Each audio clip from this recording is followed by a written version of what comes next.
ఉమ్మడి నెల్లూరు జిల్లా ఓజిలిలోని ఏకలవ్య గురుకుల పాఠశాలలో ఉపాధ్యాయులు ఓవర్ యాక్షన్ చేశారు. టీచర్ అరుణ్ విద్యార్థులపై విచక్షణారహితంగా దాడి చేశాడు. ఒక విద్యార్థి చేసిన తప్పుకి 7వ తరగతిలో ఉన్న సుమారు 20 మంది విద్యార్థులను చితకబాదాడు. వారిని చెట్టుకు నిల్చోబెట్టి డ్రిప్ పైపుతో విచక్షణారహితంగా దాడి చేశాడు. విద్యార్థుల విషయాన్ని తల్లిదండ్రులు తెలపడంతో పేరెంట్స్ పాఠశాల ఎదుట ఆందోళన చేపట్టారు.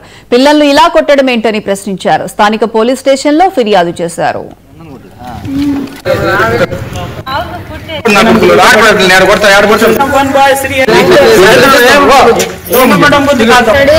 స్టడీ చేస్తా అంటే సార్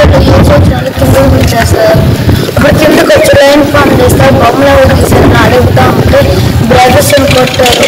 వాళ్ళు కొట్టిన లాస్ట్ లో మమ్మల్ని అందరినీ కొట్టారు సార్. మేము బ్రదర్స్ తో మాట్లాడుతున్నామని చెప్పి కొట్టారు. సీసీ కెమెరాలో చూస్తే అప్పుడు ఆఫీస్ రూమ్ లోకి వెళ్ళి 3 బ్రదర్స్ కొట్టారు. అయినా మేము ఎవరితో మాట్లాడలేదు సార్. నీటి కుంటలో ప్రమాదవశాత్తు